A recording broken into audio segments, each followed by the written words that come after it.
देश में इन दिनों एक नया विवाद छिड़ गया है। विवाद चुनाव की निष्पक्षता को लेकर है।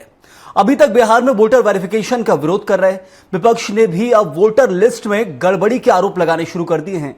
लोकसभा के नेता प्रतिपक्ष राहुल गांधी ने पिछले दिनों प्रेस कॉन्फ्रेंस कर कर्नाटक की एक विधानसभा सीट महादेवपुरा में 1 लाख से अधिक डुप्लीकेट वोटर्स होने का दावा किया। उन्होंने कहा कि उनकी टीम ने 6 महीने की मेहनत के बाद ये जानकारी जुटाई, लेकिन जब चुनाव आयोग ने उनसे इसकी शिकायत हलफनामे में मांगी तो राहुल मुकर गए। इसके बाद वोटर वेरिफिकेशन और चुनाव में वोट चोरी के आरोप लगाते हुए विपक्ष के 300 सांसदों ने जहां संसद से चुनाव आयोग के ऑफिस तक मार्च निकाला, वहीं राहुल गांधी, प्रियंका गांधी, अखिलेश यादव समेत कई विपक्षी सांसदों को हिरासत में ले लिया गया है और अब इसको लेकर सियासत गरमाई हुई है। वोटर वेरिफिकेशन में गड़बड़ी और वोटों की चोरी के विपक्ष के आरोपों में कितना दम है तो हलफनामा देने में क्या हर्ज है, और बिना हलफनामे आरोपों की जांच क्यों नहीं कर रहा चुनाव आयोग, इसी पर हम बात करेंगे। लेकिन इससे पहले सुन लेते हैं कुछ प्रतिक्रियाएं जो नेताओं की आई हैं।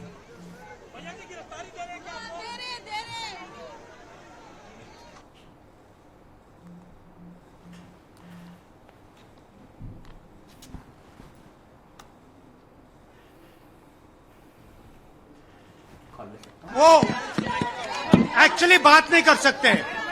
रियलिटी ये है, क्योंकि सच्चाई देश के सामने है और ये जो लड़ाई है ये राजनीतिक नहीं है, ये कॉन्स्टिट्यूशन की लड़ाई है। कॉन्स्टिट्यूशन को बचाने की लड़ाई है, 1 मैन 1 वोट की लड़ाई है। इसीलिए हमें साफ प्योर वोटर लिस्ट चाहिए। हमारे यहाँ तो नेता कर्म से नेता बनते हैं, वहां तो पैदाइश नेता होते हैं। वो लोकतंत्र को कहां विश्वास, परिवार ही सब कुछ होता है, वो लोकतांत्रिक हो ही नहीं सकता है। इसलिए मूलभूत उनके सोच में डेमोक्रेसी का बारे में कोई विश्वास ही नहीं है। ये लोग, एक आदमी पैदा से ही वो मालिक सोचते हैं अपने आप को, देश और पार्टी को पूरा ठोपता है वो। ऐसा कोई हो सकता है कि आप पार्लियामेंट्री डेमोक्रेसी में आपका बोलचाल, आपका काम, आपका ओवरऑल जो आपका विश्वसनीय जो आप प्राप्त कर सकते हैं, तभी आप नेता बनना चाहिए। हमारे यहाँ तो नेता कर्म से नेता बनते हैं, वहां तो पैदाइश नेता होते हैं। वो लोकतंत्र को कहां विश्वास, परिवार ही सब कुछ होता है, वो लोकतांत्रिक हो ही नहीं सकता है। इसलिए मूलभूत उनके सोच में डेमोक्रेसी का बारे में कोई विश्वास ही नहीं है। तो सुना आपने नेताओं की प्रतिक्रिया, क्या कुछ कहना है। राहुल गांधी का कहना है कि बीजेपी एक तरफ जहां बीजेपी पे तो हमलावर है, दूसरी तरफ चुनाव आयोग से प्योर वोटर लिस्ट मांग रहे हैं, बिल्कुल प्योर, यानी कि छनी हुई, जिसमें साफ सुथरा दिख सके। दूसरी तरफ जहां बीजेपी हमलावर है कांग्रेस के ऊपर और साफ तौर पर कह रही है कि आखिर जन्म से नेता हैं वो, जबकि नेता कर्म से होते हैं, अपने कामों से होते हैं। लेकिन हमलावर एक दूसरे पर जरूर हैं, लेकिन इस पर चर्चा भी बहुत जरूरी कि किसके आरोपों में कितना दम है। हमारे साथ जहां बीजेपी से प्रवक्ता सागर कसेरा जुड़े हुए, सागर जी बहुत स्वागत है आपका। वहीं कांग्रेस से हमारे साथ जुड़े हुए अमित श्रीवास्तव, अमित जी आपका भी बहुत बहुत स्वागत है। और बाबूलाल शर्मा वरिष्ठ पत्रकार हैं, बहुत निष्पक्षता के साथ अपनी राय रखते हैं, आपका भी बहुत स्वागत बाबूलाल जी इस चर्चा में जुड़ने के लिए। लेकिन सबसे पहला जो मेरा सवाल है वो ये है अमित जी कि आखिर क्या आपत्ति है हलफनामा देने में। महत्वपूर्ण चीज है कि हलफनामा मांग रही है चुनाव आयोग, आपकी पूरी बात रखी जाएगी। एक स्वतंत्र संस्था है अभी भी चुनाव आयोग, इसके ऊपर आपने आरोप जरूर लगाए हैं, तो हलफनामे के साथ उसको बयान को दर्ज किया जाएगा, क्योंकि पूरे देश के अंदर कई नेता, कई आमजन चुनाव आयोग के लिए बहुत कुछ बोलते हैं, लेकिन सबके बयानों को स्वतः संज्ञान लेकर कार्रवाई नहीं कर सकती है। हलफनामा के साथ बयान मांगा इसका और कोई आपत्ति नहीं है चुनाव आयोग को। देखिए, चुनाव आयोग या किसी भी संस्था पे अगर एक व्यक्ति भी चुनाव अगर उंगली उठाए उस पूरे सिस्टम पे, तो मुझे लगता है कि उस संस्था को जवाब देना चाहिए। और हम क्यों दें, हमने तो बता दिया। और राहुल गांधी जी ने जो पूरा प्रेजेंटेशन दिया था, कहीं ना कहीं वो शोधपूर्ण और दस्तावेज पर आधारित था। और एक एक चीज जिस प्रकार से मैं अभी सिलेवार आपके लोकप्रिय चैनल के माध्यम से बताऊंगा कि लगातार जिस प्रकार से सारे, अगर आप एग्जिट पोल, ठीक है, that was not the exit poll, लेकिन एग्जिट पोल में हम छत्तीसगढ़ की अगर हम बात करेंगे तो जिस प्रकार से आप देखिए, कोई भी एग्जिट पोल नहीं कह रहा था कि छत्तीसगढ़ में कांग्रेस की सरकार नहीं आ रही है। हमको खुद समझ में नहीं आया कि कांग्रेस की सरकार कैसे नहीं आई, जैसे बीजेपी को आज तक समझ में नहीं आया कि छत्तीसगढ़ में भाजपा की सरकार कैसे आ गई। तो बीजेपी को तो ये भी समझ नहीं आया अमित जी कि 400 पार एग्जिट पोल बता रहे थे, लेकिन बीजेपी 400 पार नहीं हुई, तो उससे संतुष्ट है। लेकिन चुनाव आयोग पे आरोप नहीं लगाए गए। क्योंकि बहुत बड़ा आंकड़ा, बहुत कहा जाए कि बीजेपी के लिए दिल दुखाने वाली बात थी। 400 पार का माहौल था, 300 पार नहीं कर पाए, लेकिन आपत्ति नहीं ली गई चुनाव आयोग पर, उन्होंने निष्पक्षता रखी। निश्चित तौर पे आपने ठीक कहा, लेकिन क्या होता है कि हमने चुनी हुई सरकारों को नहीं गिराया। मध्य प्रदेश में हम सरकार गिराने नहीं गए, हम रात के महाराष्ट्र में सुबह 5 बजे शपथ ग्रहण लेने नहीं गए, हम गोवा में सरकार नहीं बनाने गए, मेजॉरिटी होने के बाद भी, उसके बाद भी मेघालय में हम नहीं गए। ये चुनी हुई सरकार को गिराते हैं साहब। तो देश की जनता भी कहती है कि इस देश में निरंतर लोकतंत्र की हत्या जारी है, बीजेपी लोकतंत्र की हत्यारी है, क्योंकि प्रजातांत्रिक मूल्यों को ध्वस्त करना एक बार नहीं, बार बार करना, कई बार करना, ये बीजेपी का मूल चरित्र है। और मैं आपके माध्यम से कह दूं कि जिस प्रकार से एंटी इनकम्बेंसी का भी इनके ऊपर असर नहीं होता। मैं आपके 3-4 पॉइंट जो राहुल गांधी जी ने उठाए कि huge and unexpected victory of margin for BJP, एक नैरेटिव सेट करने का प्रयास किया जाता है और बाद में वो होता है। तीसरा, opinion and exit poll way of the mark, आप जो भी कर लीजिए, लास्ट में जीत बीजेपी की सुनिश्चित हो रही है। और मैं तो आपके माध्यम से कहता हूं कि एक तरफ तो आप, हम कहेंगे तो आप बोलोगे ईवीएम पे प्रश्न उठा रहे। अगर इतनी सारी पार्टियां कहती हैं कि हमें ईवीएम से चुनाव नहीं कराना है, आप क्यों ईवीएम से ही कराना चाहते हैं? पहली चीज। दूसरी चीज, अगर हम चुनाव आयोग से ये मांग रहे हैं, आपने जो वोटर लिस्ट से काउंटिंग किया है, वो वोटर लिस्ट हमको प्रोवाइड करा दीजिए, आप उसको देते नहीं है। उसी प्रकार से मैं आपको बता दूं, बहुत सारी चीजें जो ऑब्जेक्शनेबल है उसको जरूर यहाँ लिया जाएगा कि आखिर डिजिटल तरीके से क्यों नहीं दिया जाता है, माहौल को क्यों चुनाव आयोग इतना बड़ा बनाने की कोशिश करते हैं कि कागजों का पुलंदा दे दिया जाता है और उसके बाद बोला जाता है कि आप छान लीजिए। ये इस पे जरूर जहां सवाल उठेंगे वो जायज है, उसको माना जाएगा, लेकिन चुनाव आयोग की निष्पक्षता पर सवाल है, उस पर बहुत कुछ विचार करना जरूरी है। मैं लौटूंगा आपके पास। सागर जी, बहुत सारे आरोप लगे हैं, लोकतंत्र की हत्यारी बीजेपी सीधा आरोप है, क्योंकि आप कई राज्यों में सरकारें जोड़ तोड़ करके जो चुनाव जीत कर आते हैं उनको तोड़ करके आप अपनी पार्टी से सरकार बनाते हो, देखा भी गया है, ये आरोप है कांग्रेस का। दूसरी तरफ चुनाव आयोग की निष्पक्षता पर क्या कहेगी बीजेपी? क्या पूर्ण विश्वास है? क्योंकि जहां एक तरफ मैं बताया कि 300 पार बीजेपी नहीं कर पाई, 400 पार का नारा था, लेकिन चुनाव आयोग की निष्पक्षता पर सवाल नहीं भी उठाया गया। क्या विपक्ष में यदि बीजेपी होती तो उठाती क्या? देखिए संयम जी, सबसे पहले तो मैं अमित जी ने जो विषय लिया, मैं ये बताना जरूर चाहूंगा कि एंटायर कांग्रेस के बीच में जबरदस्त कंफ्यूजन का वातावरण है। कंफ्यूजन ये है कि इन्हें खुद ही नहीं पता कि संसद का काम कब सड़क पे करना है और सड़क का काम कब संसद पर। ये जब मर्जी, जहां मर्जी, जैसे मर्जी, जो मन में आता है उस प्रकार उलझुल क्रियाकलाप करने में लग जाते हैं। अभी अमित जी ने एक बहुत महत्वपूर्ण बात उठाई कि चुनाव आयोग निष्पक्ष नहीं है, लेकिन आपको ये बात समझनी होगी, जब कर्नाटका में चुनाव जीता जाता है, जब आप अन्य राज्यों में चुनाव जीतते हैं, तब कैसे चुनाव आयोग निष्पक्ष हो जाता है? जैसे अभी आपने एक बहुत इंपॉर्टेंट बात बोली, 400 पार भाजपा का नारा था और पूरा देश बोल रहा था, एक स्वर में मध्य प्रदेश से एक तरफा बीजेपी को वोट्स भी मिले और हम सीटें भी लेकर आए। लेकिन अगर हमारी सीटें कम हुई तो आप देखिए, लोकतंत्र में आस्था और विश्वास इसे कहते हैं कि हमने उसे स्वीकार किया। नहीं सागर जी, आरोप यही है कि यदि आप विपक्ष में होते तो क्या आरोप लगा देते? कभी नहीं, कभी नहीं। ये भारतीय जनता पार्टी के सैद्धांतिक नियमों का बिल्कुल भी हिस्सा आज दिन तक नहीं रहा, क्योंकि हमने जो निश्चित किया कि वो हमें लोकतंत्र को बिना बोले उसका अनुपालन करना है। एक बात समझनी पड़ेगी, किसी परिवार के आंतरिक लोकतंत्र से देश नहीं चलेगा।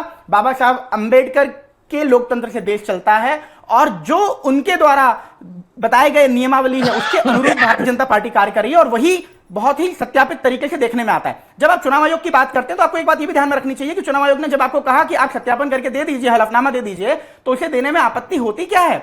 लेकिन आपत्ति यही होती है ना कि जब आपने थूका और भाग गए। हर बार सिर्फ आपको विवाद करने के लिए मुद्दा चाहिए और जब आपके सामने जवाब देने के लिए पक्ष खड़ा होता है तो प्रतिपक्ष ऑटोमेटिकली सदन को बर्खास्त कर देता है। आज भी वही देखने में आया। 300 सांसदों के साथ मार्च निकालने की आवश्यकता क्या थी? एक बात समझनी होगी सीएम सर कि ये एक बहुत ही सोची समझी अनार्की फैलाने की रणनीति है। मैं बहुत बड़ा आरोप लगा रहा हूं देश के अंदर। जब आप बोलते हैं कि हम देश के अंदर बम फोड़ देंगे, एटम बम फोड़ देंगे, आप कहते हैं देश के अंदर कि हम केरोसिन से आग लगा देंगे, तो आप जनता को, अपने कार्यकर्ताओं को मैसेज क्या दे रहे हैं? चलिए बाबूलाल जी से भी जवाब लेते हैं। बाबूलाल जी, एक महत्वपूर्ण सवाल जो बीजेपी और कांग्रेस के बीच उठ रहा है कि यदि चुनाव आयोग पर आरोप लगा है तो हलफनामे के जरिए चुनाव आयोग ने मांगा है, क्या यह बात सही है? मैं आपसे निष्पक्ष तरीके से बिल्कुल समझना चाहता हूं, क्या प्रक्रिया होती चुनाव आयोग की? यदि कोई आरोप लगा रहा है तो हलफनामे के जरिए बिल्कुल मतलब इस तरीके से कि सेटिस्फाइड होकर कि हाँ ये प्रत्याशित आप कर रहे हैं कि ये आपके द्वारा आरोप लगाए गए हैं। आखिर हलफनामे में कागज बंद देके आरोप लगाने में क्या बुराई है? क्यों कांग्रेस इससे बच रही है? देखिए, आरोप लगने पर स्पष्टीकरण दिए जाने का प्रावधान है। अक्सर आप देखेंगे जब आरोप लगते हैं तो सामने वाला व्यक्ति या तो जवाब देता है या अगर साइलेंट रहता है तो आरोप उस पर चस्पा हो जाते हैं। सवाल ये है कि वही स्थिति पैदा हो रही है। चुनाव आयोग के ऊपर में आज से पहले कभी खुलेआम ऐसे आरोप लगे नहीं है, और सिर्फ राहुल गांधी नहीं है, नेतृत्व राहुल गांधी का है, लेकिन सिर्फ राहुल गांधी नहीं, सभी दलों के नेता उसके में शामिल हैं। आपने जो कहा कि भाई पारिवारिक जो है, एक प्रजातंत्र को क्या समझेंगे परिवार का व्यक्ति, तो वो उसका जो है वो एक स्थिति ये है कि सारे लोग जुड़े हुए हैं, सारे सांसद उसमें जुड़े हुए हैं, दूसरी पार्टियों के भी हैं। किरण रिजिजू आरोप लगा रहे हैं ये वाला। जरूर। दूसरी चीज ये है कि देखिए, जो संविधान की शपथ लिए हुए लोग हैं, उनसे शपथ पत्र मांगना या आरोप जो भी लगाता है उससे कोई शपथ पत्र मांगता है, आप जानते होंगे तो आप बताइए। कभी किसी ने आरोप लगाया, या भारतीय जनता पार्टी ने कांग्रेस पे लगाया, कांग्रेस ने भाजपा पे लगाया, तो क्या किसी ने शपथ पत्र मांगा है क्या कि आप शपथ पत्र पे दीजिए आरोप, हम आपको बताएंगे। भूपेश बघेल ने कहा मेरे पॉकेट में है सबूत, तो क्या उससे शपथ पत्र मांगा गया क्या? तो इस तरह जो है ये राजनीति के चरण हैं, राजनीति के तरीके हैं, राजनीति की रणनीति है।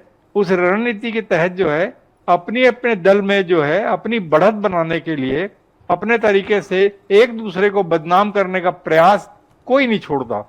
वो स्थिति बनी हुई है, और निश्चित रूप से जो है चुनाव आयोग के सामने एक बड़ी चुनौती है कि उस पर लगे हुए आरोपों को वो जनता के बीच में जो फैल रहा है, जो विश्वास घट रहा है चुनाव आयोग के प्रति, उसको कायम करने की कोशिश में स्पष्टीकरण जरूर दे, कैसे भी किसी भी तरीके से दे। बिल्कुल, मतलब औपचारिकताओं से ऊपर उठकर भी चुनाव आयोग को आना होगा। ये समझा जाए कि जरूरी नहीं कि हलफनामे के जरिए यदि आरोप लग रहे हैं आपके सामने, लोकसभा के विपक्ष के नेता लगा रहे हैं, तो खुद अब जवाब दीजिए, आप औपचारिकताओं में मत बीतिए, क्योंकि बहुत बड़े आरोप लगे हैं देश के अंदर। ये समझे बाबूलाल जी? जी बिल्कुल, वही तो मैं कह रहा हूं कि आप पर आरोप लगा है तो आप कुछ तो जवाब दीजिए। अगर आप ऐसे आड़ा तिरछा कोई बात करेंगे तो लोगों को शंका होगी। मैं ये नहीं कहता कि उनको वो जो कह रहे हैं गलत कह रहे हैं या सही कह रहे हैं, जो भी मैं कह रहा हूं कि जनता के बीच का मामला है। ये प्रजातंत्र के चुनाव आयोग का जो मसला है, वो भ्रम की स्थिति न पैदा हो चुनाव आयोग के प्रति, और उनके प्रति विश्वास ना टूटे जनता का, इस बात का प्रयास जो है कौन करेगा? प्रयास आरोप लगाने वाले तो नहीं करेंगे ना, वो तो चुनाव आयोग को ही करना पड़ेगा। जरूर जरूर। अमित जी, एक आरोप जो कांग्रेस के ऊपर लगता है, कांग्रेस कई बार बहुत सारे, राहुल गांधी की बात करें तो बहुत सारे आरोप लगाए जाते हैं, फिर माफी मांगी जाती है। सावरकर को लेकर बयान दिया गया, फिर माफी मांगी गई देश के अंदर। मोदी को लेकर कई बार ऐसे आपत्तिजनक बयान दिए गए, फिर माफी मांगी गई है। इसके अलावा एसआईआर में जो सबसे महत्वपूर्ण है कि विशेष गहन पुनरीक्षण, नाम से ही झलकता है कि सिर्फ जो सूची है वोटर लिस्ट, उसको दोबारा से रीचेकिंग किया जा रहा है। बहुत बड़े शब्दों के हम नहीं जाएंगे अंदर, रीचेकिंग किया जा रहा है कि जो विदेशी नागरिक कौन है उनकी चेक की जा रही है। इसके अलावा जो मर गए, मृत्यु जिनकी हो गई है, जो लंबे समय से स्थानांतरित हो गए, उनको चेक किया जा रहा है। तो विशेष गहन पुनरीक्षण से आपत्ति क्या है? देखिए, मैंने तो आपसे पहले ही कहा कि ओसीआर, ऑप्टिकल कैरेक्टर रिकॉग्नाइजेशन, हमने उसके आधारित वोटर लिस्ट मांगी थी। चुनाव आयोग क्यों नहीं दे रहा है? अगर आप पाक साफ हैं, आप दीजिए ना, जो हम मांग रहे हैं हम चेक कर लेंगे, और हम अपना खुद का कर लेंगे। इंटरनल पोल हम जो है हमने जो किया है, और आपके माध्यम से मैं बता दूं कि हम लोग अपने तरीके से इन्वेस्टिगेशन किए, उसमें बहुत सारी चीजें आई। और अभी मेरे काबिल मित्र सागर जी कह रहे थे, मैं उनकी बातों को सुन रहा था, लेकिन मैं कहना चाहता हूं कि बीजेपी जो है वो वीवीपैट की गिनती से क्यों डरती है? अगर आप पाक साफ है तो पारदर्शिता से चुनाव होने दीजिए ना, आप क्यों करते हैं? लेकिन बीजेपी की जीत से ज्यादा मजबूत होती है उसकी सेटिंग, हमने देखा है। और एन के प्रकरण, सत्ता बल, धन बल और बहुबल से उनको सरकार बनाना होता है। मैं तो आपके माध्यम से कह रहा हूं ना, अगर आप पाक साफ है, आपको अपने काम पे इतना अगर भरोसा है, आप बोलिए ठीक है किसी भी लेवल पे आप आ जाइए, हम जीतेंगे। लेकिन दिक्कत यह है कि आधे समय बीजेपी जो है सच को छुपाती है और आधे समय झूठ को फैलाती है। और आपको मैं एक अहम बात बताना चाहता हूं कि जिस प्रकार से अगर इस देश में अगर झूठ बोलने का कोई ओलंपिक हो तो निश्चित तौर पे बीजेपी जीतेगी, और इनके नेता प्रेस कॉन्फ्रेंस करके कहेंगे। अमित जी, आरोप बहुत सारे, उनके ऊपर जवाब लूंगा, सागर जी से आऊंगा, सागर जी आपके पास। लेकिन मेरा जो सबसे बड़ा सवाल है कि एसआईआर को लेकर पूरा का पूरा मुद्दा उठा हुआ है। एसआईआर पर कांग्रेस प्रदर्शन कर रही है, सुप्रीम कोर्ट खुद निगरानी रख रहा है। 65 लाख यदि बाहर निकाले चुनाव आयोग ने तो जवाब मांगा जा रहा है, टाइम दिया जा रहा है, वक्त दिया जा रहा है। लगता नहीं कांग्रेस को एक सेकंड की भी एसआईआर जरूरी है, क्योंकि देश के अंदर लाखों की संख्या में, यहां तक करोड़ों की संख्या में बांग्लादेशी और रोहिंग्या बसे, ये आंकड़ा है, तो थोड़ा चेक हो जाने दीजिए, क्या बुराई है? अगर अगर अगर उनका नाम जुड़ा था, then who will responsible for all this thing? बहुत बड़ा सवाल है। नाम जुड़ रहा है, डेफिनेटली यू आर 100% राइट कि अगर कोई गलत तरीके से जिसका नाम जुड़ा है वो पात्रता नहीं रखता है, उसका नाम हटाना चाहिए, ये कांग्रेस की भी डिमांड है। लेकिन ईमानदारी से, पारदर्शिता से सारी चीजें होनी चाहिए। और इस देश में सबसे इंपॉर्टेंट चीज है 140 करोड़ हिंदुस्तानियों का चुनाव आयोग पे विश्वास। चलिए सागर जी से जवाब लेता हूं, उससे पहले मैं एक आखिरी सवाल जो आपसे इस वक्त है कि यार राहुल गांधी अपने पूरे मुद्दे को लेकर माफी मांगते तो नजर नहीं आएंगे बाद में कि नहीं हाँ चुनाव आयोग पर बड़ा आरोप लग गया इसलिए हलफनामा नहीं दिया जा रहा है? नहीं नहीं, बिल्कुल भी नहीं, बिल्कुल भी नहीं। मैं आपको बता दूं कि हमने पूरा जो है प्रेजेंटेशन और दस्तावेज सारे आकलन करने के बाद, और आपको मैं बता दूं 7 फीट का हमारे को जो मिला है वो 7 फीट की फोटोकॉपी मिली है, तो हमने उसमें चेक किया और हमने बहुत सारी लैकुनास उसमें पाए। 5 टाइप के आपको बता दूं वोट चोरी हुई है, duplicate voters, fake voters, invalid photo. बिल्कुल बिल्कुल, बहुत सारी चीजें, बहुत कम समय से मैं जल्दी जल्दी सवाल रख रहा हूं, लौटूंगा आपके पास। लेकिन मेरा सवाल यही है कि इतने सारे सांसद हैं और बहुत सारे सांसद आपके वकील हैं, सुप्रीम कोर्ट में लड़ते हैं, एक छोटा सा हलफनामा दे देना चाहिए। लौटूंगा आपके पास। सागर जी, आरोप कई सारे हैं कि यदि देखिए मैं आऊंगा अमित जी, आऊंगा आपके पास। सागर जी, एक सबसे बड़ा सवाल, इतने सारे रोहिंग्या और बांग्लादेशी आ गए तो 11 साल से तो यदि कहा जाए कि एक लंबा वक्त हो गया है बीजेपी को राज करते हुए, और ये बांग्लादेशी और रोहिंग्या कब आए हैं? क्योंकि प्रदेश सरकारों पे जरूर आरोप लगता है लेकिन केंद्र सरकार भी बच नहीं सकती है क्योंकि देश की सुरक्षा की जिम्मेदारी केंद्र सरकार की होती है। आपका बात बिल्कुल सही है संयम जी, मैं सहमत भी हूं इस बात से। लेकिन एक बात गौर करने वाली है कि भारतीय जनता पार्टी है इसीलिए रोहिंग्या और बांग्लादेश घुसपैठियों की चर्चा भी हो रही है। अगर बीजेपी नहीं होती तो शायद ये विषय भी कभी उठता हुआ दिखाई नहीं देता। जैसे आप एसआईआर के ऊपर आज बिलकते हुए लोगों को देख रहे हैं क्योंकि वो एक वोट बैंक को बचाने की राजनीति में काफी संगठन और गठबंधन लग गए इस कार्यक्रम में, तो एक बड़ा मुद्दा है। अमित जी ने भी एक बहुत इंपॉर्टेंट बात बोली, अगर हमने ध्यान दिया तो ये बात इस बात को जस्टिफाई भी करती है कि कैसे आंतरिक लोकतंत्र पर ही पूरे देश को थोपने की एक रणनीतिक शिष्टाचार के थ्रू एक विषय इन्होंने बना रखा है कि भाई जांच भी हम ही करा लेंगे, व्यवस्था भी हम ही बिठा लेंगे, हम ही सारा इकोसिस्टम बना लेंगे। यानी कि लोकतंत्र की किताब जरूर हम अपने हाथ में रखेंगे लेकिन मानेंगे उसको बिल्कुल भी नहीं, संविधान को हम सारा काम खुद ही कर लेंगे अपने घर में बैठकर। तो ये इस तरह से तो देश नहीं चल सकता ना। देश को चलाने की एक प्रक्रिया है और वो जो एक संवैधानिक लोकतांत्रिक प्रक्रिया है उसके अनुपालन करते हुए हर एक संवैधानिक व्यक्ति को उसमें अपना कर्तव्य निभाना चाहिए। ये मेरा एक सबसे पहला विषय। नंबर 2 मैं यहां पर ऐड करना चाहता हूं कि अगर हमें पूरे झूठ पर विश्लेषण करना पड़े तो शायद किताबें कम पड़ जाएंगी। इतने सारे झूठों की माफी तो माननीय राहुल गांधी जी संसद में जाके और आप हमारे सर्वोच्च न्यायालय के सामने जाकर मांग चुके।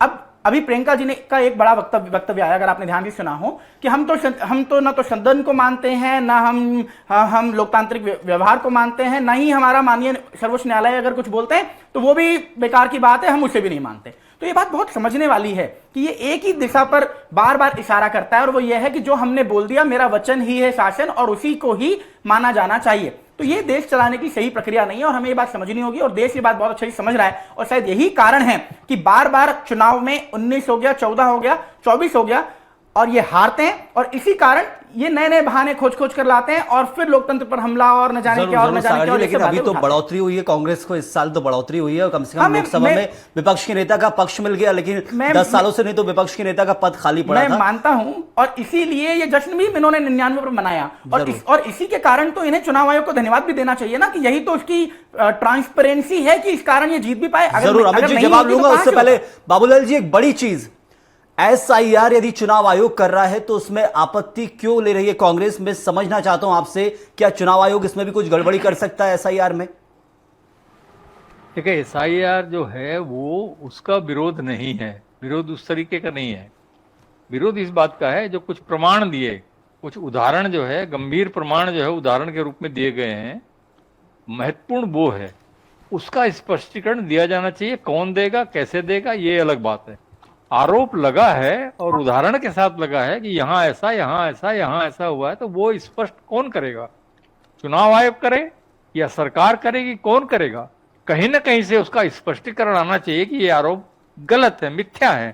तो ये जो है होना चाहिए, परीक्षण करवाकर सत्य सामने आना ही चाहिए। बिल्कुल आप बाबूलाल जी, वो तो एक अलग आरोप लगाए उस पर तो जांच होगी, लेकिन मेरा सवाल ये था कि आखिर एसआईआर, क्योंकि चुनाव आयोग अब निष्पक्ष तो मानना ही पड़ेगा क्योंकि इतने नेता चुन के आए हैं, इतने चुनाव आज तक हुए इतिहास में, एसआईआर में क्या आपत्ति है? एसआईआर पे क्यों आपत्ति उठाई जा रही है वो मैं समझना चाह रहा हूं। नहीं, वो आपत्ति उनके अपने स्ट्रेटेजी रणनीति के तहत उठाई जा रही होगी, ऐसा मैं मानता हूं। लेकिन जो है वो अपना काम चुनाव आयोग कर रही है, वो अपनी जगह सही है। उसको नहीं, लेकिन मैंने जो बात कही वो बहुत महत्वपूर्ण है, आप उसको समझिए। बिल्कुल। वो अपना काम कर रही है, चुनाव आयोग वो तो अपना निष्पक्षता से कर रही होगी, ये मान के चलते हैं हम। लेकिन अगर किसी की तरफ से उस बात पे शंका उत्पन्न की गई है, आरोप लगाया गया है, तो निश्चित रूप से जो है उसका स्पष्टीकरण किसी न किसी माध्यम से आना चाहिए कि ये जो आरोप है ये बिल्कुल गलत है। और इसलिए जो है, अन्यथा क्या होगा कि अगर हिला हलावा होगा तो जनता का विकास डिगेगा, माने जो विश्वास है जनता को चुनाव आयोग पर वो डिगेगा और प्रजातंत्र की स्थिति से जो घातक साबित होगा। बिल्कुल, मैं इस बात को स्वीकार करता हूं कि ये जो चुनाव आयोग के ऊपर आरोप लगे उस पर तो चुनाव आयोग को जवाब देना होगा। हमारे साथ यदि चुनाव आयोग से कोई प्रवक्ता जुड़ते तो जरूर उनसे जवाब लेते हैं, लेकिन फिलहाल कोई नहीं है। लेकिन सबसे महत्वपूर्ण जी, अमित जी, अब क्या स्ट्रेटेजी रहने वाली है कांग्रेस की, क्योंकि आरोप प्रत्यारोप का दौर चल रहा है, प्रदर्शन किए जा रहे हैं। अखिलेश यादव तो यहां तक कह देते हैं, आपके साथ जुड़े अखिलेश यादव, उनको भी गिरफ्तार किया गया, ये कहते हैं कि मैं कितनी बार भी जीत जाऊं लेकिन मैं कभी ईवीएम पर विश्वास नहीं करूंगा। देखिए, हमने तो पहले ही कहा है कि बीजेपी का असली एजेंडा जो है वो जनता की सेवा नहीं, सत्ता की सेवा है। और जब मैं कहता हूं ना कि अगर आप पाक साफ है तो आप आइए ना लोकतांत्रिक प्रक्रिया से, बीजेपी को हार से इतना डर क्यों लगता है? और मैं आपके माध्यम से कहना चाहता हूं, मतदान के पहले धर्म की बात, मतदान के दिन मशीन पे विश्वास नहीं करना और बाद में एजेंसी, बीजेपी का यही तो रणनीति रहती है। और आपको मैं बता दूं कि जिस प्रकार से बीजेपी जो डरती है, मैंने कहा इतना डर क्यों लगता है, और अगर आप देखेंगे तो बीजेपी जो है फर्जी वोटिंग कराएगी, बाद में खरीद फरोख्त करेगी, हॉर्स ट्रेडिंग करेगी और सब कुछ बीजेपी करती है। बस बीजेपी लोकतंत्र में विश्वास नहीं करती, यही एक पैमाना है जो हमारे को शक पैदा करता है। लेकिन मैं फिर आपके माध्यम से कहना चाहता हूं कि प्रजातांत्रिक मूल्यों को ध्वस्त करना और बार बार करना, लोकतंत्र को कलंकित करना, ये बीजेपी का काम है। और ये समय समाप्ति की ओर है। बिल्कुल अमित जी, आखिरी जवाब में चाहूंगा यहाँ पर। सागर जी, जो एक तरह से आरोप लगाए गए हैं वो बहुत बड़े हैं और उन पर लगातार बीजेपी अलग अलग प्लेटफॉर्म पर जवाब देती रहती है, लेकिन जो अंतिम सवाल मेरा है वो शुरुआत जिस मुद्दे से हुई थी, क्या जो आरोप राहुल गांधी ने लगाए हैं, प्रेस कॉन्फ्रेंस करके बड़े आरोप लगाए और उस पर हमारे बाबूलाल जी भी साफ तौर पर कह रहे हैं कि जवाब देना चाहिए, हलफनामे की औपचारिक प्रक्रिया को दूर रखिए अब, क्योंकि जवाब आप खुद दीजिए। तो क्या इसको लेकर बीजेपी स्टैंड लेगी कि हाँ, चुनाव आयोग के लिए कोई डायरेक्शन या कहा जाए कि कोई पत्र बीजेपी की तरफ से लिखा जाए कि यदि प्रक्रिया महादेवपुरा में ऐसा ऐसा हुआ है, 4-4, 6-6 लोग पकड़ाएं, तो क्या करेगी अब बीजेपी? इस पर मौन ही रहेगी या फिर सिर्फ चुनाव आयोग निष्पक्ष है ये कहकर शांत रहेगी? देखिए, चुनाव आयोग अपना, क्योंकि आरोप गंभीर है, बस मैं ये कहना चाहता हूं। आपकी बात से सहमत हूं। चुनाव आयोग अपना काम पूरी निष्पक्षता से कर रहा है और आप देखेंगे कि चुनाव आयोग इस पर संज्ञान ले भी रहा है। अभी तो मैंने कल ही कुछ लोगों को ऐसे देखा जिनके नाम माननीय गांधी जी ने बताए और वो बिल्कुल अपना स्पष्टीकरण स्वयं दे रहे हैं कि देखिए हमारे पास तो हमारा अलग यूआईडी भी और सब कुछ हमारे पास डिटेल में है। लेकिन मैं एक बात जरूर इस विषय पर ऐड कर देना चाहता हूं कि हम एक चीज आज भूल गए कि 1156 करोड़ रुपए मध्य प्रदेश के सिर्फ किसानों को भारतीय जनता पार्टी और माननीय नरेंद्र मोदी जी के माध्यम से आज उनके खातों में आज पहुंचा है। 3200 करोड़ रुपए कुछ देश के अंदर आज किसानों के खातों में पहुंचा है। तो ये सिर्फ जब जनता की सेवा के लिए सरकारें चुनकर आती हैं और जनता की सेवा करती हैं तभी संभव होता है। तो जनता का हम पर विश्वास है, हमारा लोकतांत्रिक प्रक्रिया में विश्वास है। अगर किसी का विश्वास नहीं है तो वो सिर्फ कांग्रेस का पूर्ण रूप से विश्वास खत्म हो चुका है और इसीलिए उनका सिर्फ अपनी गांधी परिवार में विश्वास है और वहीं वो लगे रहते हैं। तो ऐसे में इंतजार करना होगा आने वाले वक्त का, क्योंकि यहां बीजेपी का साफ तौर पर कहना है चुनाव आयोग अपनी प्रक्रिया अपनाए, लेकिन दूसरी तरफ आरोप गंभीर है। चुनाव आयोग क्या कुछ कहता है हलफनामे के जरिए, क्या मुद्दा यहीं ठंडा पड़ जाएगा? दूसरी तरफ हलफनामा देने में क्या नाराजगी है, उसके ऊपर हमेशा सवाल रहेगा, क्योंकि किस प्रक्रिया, यदि प्रक्रिया है स्वतंत्र, यदि कहा जाता है स्वतंत्र एजेंसी उसकी कोई प्रक्रिया है तो उसके तहत जाना चाहिए। मैं उसका भी जहां एक तरफ से स्वीकार करता हूं, दूसरी तरफ आयोग के ऊपर आरोप लगे तो खुद आप आइए, क्योंकि लोकसभा के विपक्ष के नेता है, कोई आम आदमी ने आरोप नहीं लगाए। दोनों चीजें यहां पर सही हैं। इंतजार आने वाले वक्त कराएगा। बहुत शुक्रिया अदा करूंगा सागर जी, अमित जी, आपका भी बहुत बहुत शुक्रिया और बाबूलाल जी बहुत शुक्रिया हमारे साथ जुड़ने के लिए इस चर्चा में। आरोप प्रत्यारोप का दौर जारी है देश के अंदर। कांग्रेस प्रदर्शन कर रही है, प्रदर्शन के बाद गिरफ्तारी हुई है, लेकिन अब वक्त रहेगा कि क्या कुछ कांग्रेस आगे स्टैंड लेती है और बीजेपी का क्या कहना रहता है, और इन सब से दूर चुनाव आयोग क्या कहेगा। क्या आरोप के बाद शांत बैठेगा और एसआईआर की प्रक्रिया पर सुप्रीम कोर्ट डायरेक्ट पैनी नजर रख रहा है। लेकिन वक्त यही है कि ऐसे में अभी चुनाव से पहले यदि प्रक्रिया पूरी होती है और 65 लाख नामों पर आपत्ति दर्ज कराई जाती है तो उसके ऊपर जरूर चुनाव आयोग को स्टैंड लेना होगा। इस वक्त के लिए फिलहाल इतना ही। आप बने रहिए स्वराज एक्सप्रेस के साथ।